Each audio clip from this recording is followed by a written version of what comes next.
오늘 여러분과 함께 나눌 하나님의 말씀은 요한복음 21장 3절부터 17절까지의 말씀입니다. 요한복음 21장 3절부터 17절까지의 말씀입니다. 제가 먼저 읽고 그 다음에 여러분 읽고 마지막에 합독하도록 하겠습니다. 시몬 베드로가 나는 물고기를 잡으러 가노라 하니 그들이 우리도 함께 가겠다 하고 나가서 배에 올랐으나 그날 밤에 아무것도 잡지 못하였더니 날이 새어갈 때 예수께서 바닷가에 서셨으나 제자들이 예수이신 줄 알지 못하는지라. 예수께서 이르시되 애들아 너희에게 고기가 있느냐 대답하되 없나이다. 이르시되 그물을 배 오른편에 던지라. 그리하면 잡으리라 하시니 이에 던졌더니 물고기가 많아 그물을 들 수 없더라. 예수께서 사랑하시는 그 제자가 베드로에게 이르되 주님이시라 하니 시몬 베드로가 벗고 있다가 주님이라 하는 말을 듣고 겉옷을 두른 후에 바다로 뛰어내리더라. 다른 제자들은 육지에서 거리가 불과 한 50칸쯤 되므로 작은 배를 타고 물고기 든 그물을 끌고 와서 육지에 올라 보니 숯불이 있는데 그 위에 생선이 놓였고 떡도 있더라. 예수께서 이르시되 지금 잡은 생선을 좀 가져오라 하시니 시몬 베드로가 올라가서 그물을 육지에 끌어올리니 가득히 찬 물고기가 153마리라. 이같이 많으나 그물이 찢어지지 아니하였더라. 예수께서 이르시되 와서 조반을 먹으라 하시니 제자들이 주님이신 줄 아는 고로 당신이 누구냐 감히 묻는 자가 없더라. 예수께서 가셔서 떡을 가져다가 그들에게 주시고 생선도 그와 같이 하시니라. 이것은 예수께서 죽은 자 가운데서 살아나신 후에 세 번째로 제자들에게 나타나신 것이라. 그들이 조반 먹은 후에 예수께서 시몬 베드로에게 이르시되 요한의 아들 시몬아 내가 이 사람들보다 나를 더 사랑하느냐 하시니 이르되 주님 그러하나이다. 내가 주님을 사랑하는 줄 주님께서 아시나이다. 이르시되 내 어린 양을 먹이라 하시고 또 두 번째 이르시되 요한의 아들 시몬아 내가 나를 사랑하느냐 하시니 이르되 주님 그러하나이다. 내가 주님을 사랑하는 줄 주님께서 아시나이다. 이르시되 내 양을 치라 하시고 함께 읽겠습니다. 세 번째 이르시되 요한의 아들 시몬아 내가 나를 사랑하느냐 하시니 주께서 세 번째 내가 나를 사랑하느냐 하심으로 베드로가 근심하여 이르되 주님 모든 것을 아시오매 내가 주님을 사랑하는 줄을 주님께서 아시나이다. 예수께서 이르시되 내 양을 먹이라. 아멘. 오늘 여러분과 함께 무너진 곳에서라는 제목을 가지고 함께 말씀을 나눠보려고 하는데요. 오래 기억에 남는 것들이 있습니다. 아무래도 강렬했기 때문에 진하게 기억되는 것일 것입니다. 어릴 때 부모님 손잡고 갔던 운동회, 또 젊었던 청춘, 처음 자녀가 태어나던 날, 대부분의 성도님들이 잊을 수 없는 아름다운 기억들을 대부분 가지고 있을 것입니다. 반면에 떠올리고 싶지 않은 기억들도 있을 것입니다. 부끄러웠던 일, 후회되는 일 등등 잊고 싶은 기억들도 있을 것입니다. 그런데요, 그 중에 가장 끈질긴 기억이 있습니다. 그것은 잊혀지지가 않아요. 바로 미안한 기억입니다. 죄책감을 말하는 것이죠. 저의 수많은 죄책감 중에 오늘 한 가지만 이야기해 보려고 하는데요. 가장 어릴 때 가졌던 죄책감을 말해야 제가 앞으로 사역할 때 어려움이 없지 않을까 생각이 들어서 가장 어렸을 때 이야기를 한번 해보려고 합니다. 정확하게는 기억이 안 나는데 초등학교 한 1, 2학년 때쯤이었던 것으로 기억이 납니다. 친구들과 구슬치기를 해서 구슬을 많이 땄습니다. 그래서 그거를 집에 가져갔는데 마땅히 보관할 만한 데가 없는 것입니다. 그래서 어디에 보관할까 고민을 하다가 집에 가스레인지 모형 장난감이 있었습니다. 거기 이제 오븐 쪽으로 이제 구슬을 넣다 보면 안쪽으로 통으로 들어갈 수가 있는 공간이 있었습니다. 그래서 거기에 구슬을 여러 개 막 넣었습니다. 넣었는데 이게 들어갈 때는 떼굴떼굴 해가지고 어떻게든 들어갔는데 나올 때는 도무지 이 속이 어떻게 생겼는지 모르겠어서 나와지지가 않는 것입니다. 실컷 힘들게 딴 건데 얻지 못하니까 너무 답답한 마음이 많아가지고 이걸 어떻게 빼낼까? 이걸 어떻게 빼낼까 고민하다가 결국 여기에 뭘 넣었냐면 키우던 햄스터를 넣었습니다. 네, 네. 앞으로 사역이 힘들어질 것 같은 반응이 예, 여기저기서 들리는 것 같습니다. 네.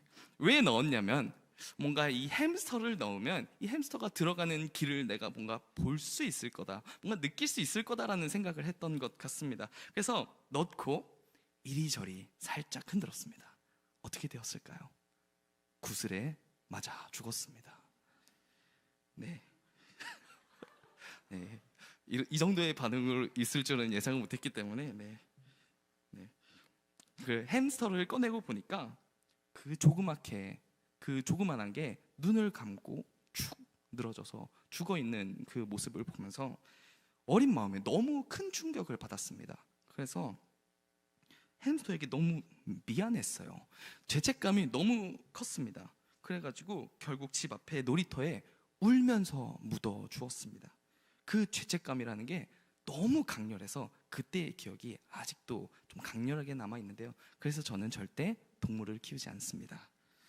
네. 왜 이 이야기를 했냐면 오늘 여러분과 나눌 말씀도 이 죄책감과 관련이 있기 때문입니다. 오늘 본문은 여러분이 너무나도 잘 아는 이야기입니다. 예수님이 부활하시고 그리고 제자들에게 나타나신 장면이죠. 우리는 오늘 그 중에 베드로에게 집중해 보려고 합니다. 그래서 첫 번째로 살펴볼 주제는 바로 회복시키시는 주님입니다. 아시다시피 이 베드로는 예수님이 가장 신뢰한 자 중에 하나였습니다. 그리고 그는 제자들 중에 가장 처절한 실패를 보인 자이기도 합니다. 그 많은 이적 앞에서도 예수님을 메시아로 받아들이지 못하고 자신의 이익을 쫓으며 예수님을 따랐던 자가 바로 베드로입니다. 제자로서 예수님을 헛된 마음을 가지고 쫓은 모습이 있었죠. 다른 제자들이라고 좀 나았을까요? 그렇지 않습니다. 제자들 중에 온전한 순종을 보인 자는 단 하나도 없었습니다. 전부 오합지졸이었습니다. 시간을 조금 앞으로 조금 당겨서 예수님이 잡혀가시는 장면을 살펴보려고 합니다. 이제 베드로는 예수님이 잡혀가실 때 상황을 파악하기 위해서 대제사장의 뜰이라는 곳에 갑니다. 요한복음 18장 18절에 상황이 묘사되고 있는데요. 그때가 추운 고로 종과 아랫사람들이 불을 피우고 서서 쬐니 베드로도 함께 서서 쬐더라. 그 대제사장의 뜰에는요 불이 하나가 피워져 있었습니다. 그리고 베드로는 그곳에서 불을 쬐면서 상황이 어떻게 돌아가고 있는지 살펴보고 있었습니다. 그런 베드로에게 갑자기 한 여자가 찾아오죠. 그래서 그 베드로에게 그 여자가 이렇게 말을 합니다. 너도 예수를 따르던 자가 아니냐? 이렇게 물어보죠. 그래서 베드로가 이렇게 대답하죠. 네가 무슨 말을 하는지 도무지 모르겠다 라며 부인합니다. 그런데 그 여자가 이번에는 사람들에게 이제 말을 하는 것입니다. 저 사람이 예수를 따르던 자입니다. 이렇게 이제 공개적으로 이야기를 하죠. 그래서 베드로가 아니라고 다시 한번 부인을 합니다. 그런데 이번엔 사람들이 베드로에게 물어옵니다. 맞잖아, 너 예수를 따르던 자잖아 하면서 큰 소리로 물어오기 시작했습니다. 그러자 베드로는 마가복음 14장 71절에 이렇게 대답하고 있습니다. 그러나 베드로가 저주하며 맹세하되 나는 너희가 말하는 이 사람을 알지 못하노라 하니. 저주하며 맹세하되, 베드로는 저주하고 맹세하면서까지 아주 강력하게 예수를 알지 못한다고 하면서 부인합니다. 그럼 다시 이쯤에서 오늘 본문으로 시간을 돌려보도록 하겠습니다. 오늘 본문 3절을 보니까요 이렇게 말합니다. 시몬 베드로가 나는 물고기 잡으러 가노라 하니 그들이 우리도 함께 가겠다 하고. 여기서 말하고 있는 그들은 제자들을 의미하고 있습니다. 오늘 본문의 앞장, 오늘이 본문이 21장인데 오늘 본문의 앞장 20장은요 요한복음의 클라이막스라고 할 수가 있습니다. 왜냐하면 예수님이 부활하시죠. 그리고 그래서 다들 옆구리도 보고 그 구멍 못자국 난 손바닥에 이렇게 손도 넣어보고 합니다. 엄청난 경험을 한 것입니다. 그리고 성령도 주시고요. 뿐만 아니라 제자들에게는 사명까지 주십니다. 그런데 이 놀라운 경험, 이 요한복음의 클라이막스를 경험한 그 제자들이 바로 한 장 넘기자마자 어떤 일이 생기는 것입니까? 한 장 넘기자마자 아주 이상한 일이 펼쳐지는 것입니다. 제자들이 부활한 예수님을 체험했음에도 불구하고 다 떠나가는 것입니다. 우리의 기대와는 다르게 행동을 하고 있는 것입니다. 부활하신 예수님을 체험하지 않았습니까? 그러면 우리의 생각에는 뭔가 달라도 다를 것이다 라는 생각을 하게 되지 않습니까? 왜냐하면 부활을 경험했기 때문입니다. 그런데 그들은 사람을 낚는 자신들의 사명이 아니라 물고기를 낚는 어부로 돌아온 것입니다. 도대체 무엇이 그들로 하여금 사람을 낚는 그 어부가 아니라 물고기를 낚는 어부로 돌아오게 한 것일까요? 결국 그들은 호숫가로 돌아왔습니다. 그리고 밤이 새도록 고기를 잡습니다. 그러나 단 한 마리도 잡지 못합니다. 그런데 날이 새어갈 때 가장 그 어두운 그때에 그곳에 누가 찾아오시냐면 예수님께서 찾아오십니다. 그리고 그곳에 모닥불과 음식을 차려 놓으십니다. 어부는 밤새 추위에 시달릴 수밖에 없습니다. 그렇게 밤새 추위에 떨은 어부들에게 디베리아 호숫가의 따뜻한 불과 음식은 제자들에게 어떤 의미로 다가왔을까요? 성경은 제자들이 아무런 말도 하지 못했다고 대답하고 있습니다. 그리고 아침 식사를 마친 후에 드디어 예수님께서 베드로에게 말씀하셨습니다. 베드로야, 네가 나를 사랑하느냐? 베드로는 자신감 있게 대답합니다. 네, 그러합니다. 그러자 예수님께서는 다시 한번 물으십니다. 베드로야, 네가 나를 사랑하느냐? 베드로는 또 자신감 있게 대답하죠. 네, 그러합니다. 그리고 예수님께서는 베드로에게 다시 물으십니다.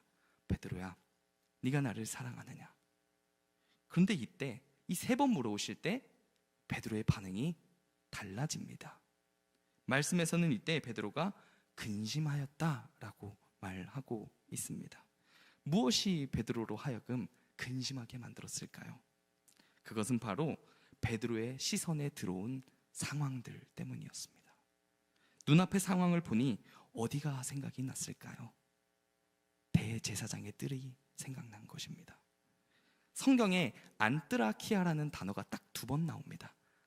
그 한 번은 오늘 본문 예수님이 피워놓은 모닥불, 그 숯불에 쓰였고요. 다른 한 번은 어디에 쓰였냐면 대제사장의 뜰, 그곳에 피워져 있었던 그 베드로가 쬐던 그 불에 쓰였습니다. 그렇게 딱 베드로가 나오는 장면에서만 이 단어가 사용된 것입니다. 뿐만 아니라 예수님이 지금 3번 물으시는 것에서 무엇이 생각났겠습니까? 눈앞에 펼쳐진 상황, 그리고 3번의 질문. 과거 자신이 예수님을 3번 부인했던 것이 오버랩되고 있는 것입니다. 그의 죄책감의 근원, 어부로 돌아올 수밖에 없었던 무너진 곳이 생각난 것입니다. 베드로는 자신이 대제사장의 뜰에서 예수님을 부인한 것을 예수님께서 모르신다고 생각했기 때문에 자신감 있게 대답했습니다. 2번이나 자신감 있게 대답했죠. 하지만 그 후에 자신의 눈에 들어온 것은 디베리아 호숫가에 예수님께서 피워놓으신 모닥불과 그리고 3번 묵고 계시는 예수님이 눈에 들어온 것입니다. 그리고 베드로는 근심하게 됩니다. 그리고 이전과는 다른 대답을 하게 됩니다. 17절에 이렇게 말하고 있습니다. 우리 함께 읽어볼까요? 시작. 주님, 모든 것을 아시오매 내가 주님을 사랑하는 줄을 주님께서 아시나이다. 모든 것을 아시오매. 대답이 달라졌죠. 베드로의 무너진 곳 안뜨라키아, 그 잊혀지지 않는 죄책감 때문에 그는 이곳 갈릴리의 어부로 돌아온 것입니다. 죄책감 때문에 주님 앞으로 나오지 못하는 그의 인생에 예수님께서 숯불을 지피신 것입니다. 그의 무너진 곳인 안뜨라키아, 그곳에 찾아오신 것입니다. 제가 몇 주 전부터 계속 깊이 묵상하고 있는 것이 있습니다. 계속 그것이 묵상이 되고 있어요. 하루 종일 그 생각이 머릿속에서 떠나지를 않습니다. 그것은 바로 바보 예수입니다. 바보 예수. 제가 새벽에도 몇 번 얘기했었는데요. 이게 계속해서 생각이 되는 거예요. 예수님이 너무 바보 같아서 느닷없이 눈물이 계속 나더라고요. 우리 모두는 마음속에 죄책감을 가지고 살아갑니다. 인생에 도무지 잊혀지지 않는 그 죄책감을 안고 살아갑니다. 그런가 하면 매번 같은 실수와 죄에 넘어지는 분들도 있을 것입니다. 그리고 우리 모두는 그것을 덮어놓고 적당히 숨기며 살아갑니다. 그것은 예수님을 부인하는 삶입니다. 그런데 그것이 우리의 죄책감이 됩니다. 주님께 나아가려고 할 때 우리 마음속에 이렇게 속삭이는 것입니다. 너 같은 게 우리 마음에 이렇게 속삭이는 것이죠. 그래서 우리는 할 말을 잃습니다. 일어날 힘을 얻지 못합니다. 왜냐하면 염치가 없기 때문입니다. 그 죄책감이 우리를 주저하게 만듭니다. 그래서 더 숨기게 되고 더 덮어놓게 되고 주님과 점점 멀어지게 되는 것입니다. 그렇게 우리는 주님이 원하시는 자리를 떠나서 각자의 호숫가로 돌아가게 됩니다. 그런데요, 주님이 거기 계신 겁니다. 주님, 그곳은 제가 숨겨놓은 곳인데 왜 거기 계십니까? 주님, 웬 불입니까? 웬 아침밥입니까? 제가 찾아와 달라고 했습니까? 왜 찾아오셔서 저를 부끄럽게 만들고 저를 초라하게 만드는 것입니까? 우리는 주님께 미안한 마음에 그 죄책감 때문에 할 말을 잃습니다. 그런 우리에게 예수님께서 이렇게 물어오십니다. 너도 날 사랑하니? 이 생각이 몇 주 동안 저의 마음을 계속해서 사로잡았습니다. 내가 무너진 자리, 그 안뜨라키아에 혼자 찾아오셔가지고 아침밥 차리시고 불 피워놓으시고 기다리고 있을 거 생각하니까 마음이 계속 아파오더라고요. 근데 그 사랑을 생각하면서 예수님의 공생애까지 생각을 하니까 더 마음이 아파왔습니다. 다 아시면서 그렇게 하셨을 걸 생각하니까 마음이 자꾸 아려오더라고요. 이렇게 바보 같은 사랑이 어디 있습니까? 세상에 이렇게 바보 같은 사람이 어디 있습니까? 우리 예수님은 진짜 바보입니다. 사랑하는 여러분, 그런데요, 저와 여러분의 마음도 이 베드로의 마음과 같을 것이라고 생각합니다. 17절에 이렇게 말하고 있죠. 주님, 모든 것을 아시오매 내가 주를 사랑하는 줄을 주님께서 아시나이다. 실패하지만 무너지지만 여러분과 저 진심으로 예수님을 사랑하지 않습니까? 내밀기에 부끄럽고 초라한 마음이지만 우리 마음에 그분 사랑하는 마음이 있지 않습니까? 비록 처절한 실패를 보인 베드로이지만 그 모습이 또 우리의 모습이지만 예수님을 향한 사랑은 진심입니다. 주님, 제가 실패했습니다. 주님, 제가 주님을 부인했습니다. 할 말이 없습니다. 드릴 말씀이 없어요. 그런데요, 주님, 제가요 주님을 사랑합니다. 아시지요? 제가 주님을 정말 사랑합니다. 베드로의 무너진 곳은 안뜨라키아였습니다. 그러나 그 안뜨라키아에 예수 그리스도의 회복이 임하게 되었고 그는 결국 진정으로 예수를 따르는 자가 되었습니다. 우리는 날마다 무너집니다. 보기 전에는 부활을 믿지 않겠다고 말했던 도마처럼, 그리고 디베리아 호숫가로 돌아간 베드로처럼 우리는 우리에게 주어진 하나님의 뜻, 소명을 저버리고 주저하는 모습으로 살아갑니다. 여러분이 날마다 무너지는 곳은 어디입니까? 과거입니까? 어제입니까? 예배입니까? 기도입니까? 헌신입니까? 또 쓰러지셨습니까? 좌절하십니까? 그래서 사람을 낚는 삶을 뒤로하고 물고기를 잡는 곳으로 돌아가셨습니까? 그런데 그곳에서 주님을 만나야 합니다. 우리가 무너진 바로 그곳에서 주님을 만나야 합니다. 그곳에서 주님이 우리를 회복시키시고 사람을 낚는 자로 변화시켜 주실 것입니다. 주님은 여러분이 무너지는 곳 안뜨라키아에 이미 모닥불을 피워 놓으셨습니다. 그리고 그곳에서 여러분의 약함을 보시고 주님께 다 아뢰길 바라고 계십니다. 그리고 그분은 우리가 당신을 사랑하는 것을 알고 계십니다. 때 묻은 우리의 모습도 포근하게 안아주시는 그분의 사랑을 경험하는 여러분 되기를 축복합니다. 두 번째는요, 사명을 회복시키시는 주님입니다. 이제 예수님께서 회복시키신 것은 베드로의 죄책감뿐만이 아니었습니다. 바로 그의 사명도 함께 회복하셨습니다. 예수님은 베드로에게 네가 나를 사랑하느냐라고 질문하시고 내 양을 치라, 먹이라 라고 말씀하셨습니다. 우리는 사랑하는 사람에게 무언가를 주고 싶어 합니다.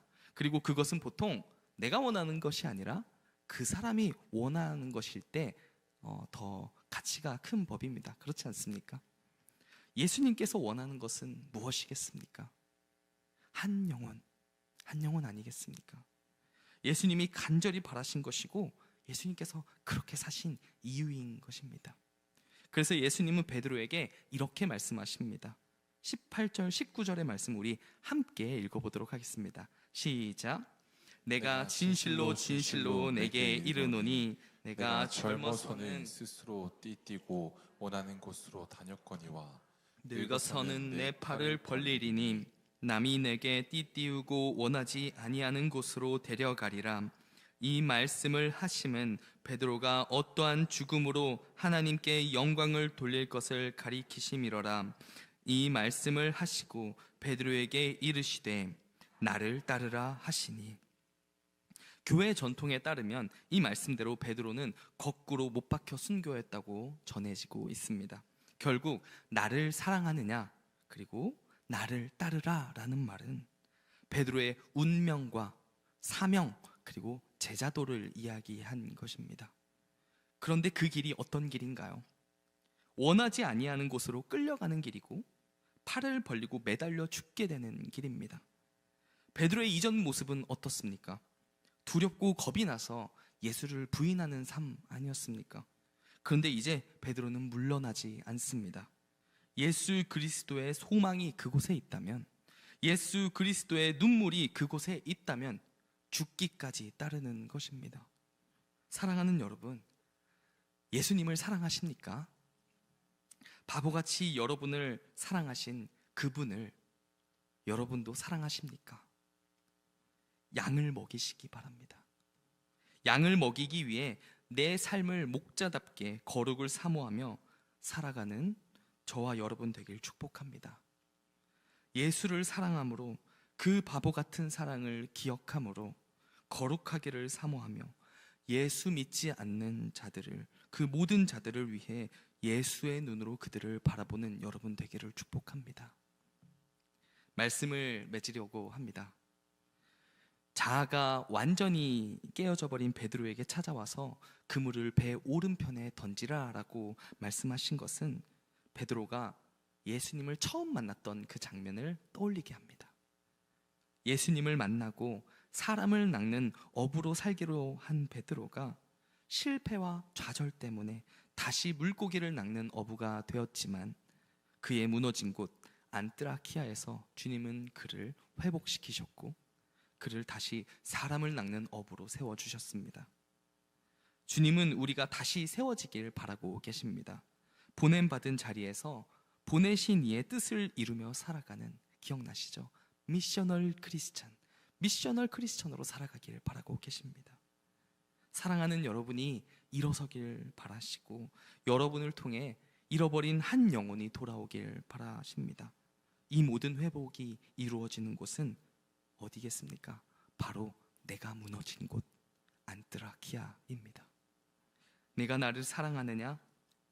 주님, 제가 주님을 사랑합니다. 내 양을 먹이라. 이 말씀이 저와 여러분의 삶에 위로가 되고 또 사명이 되기를 축복합니다.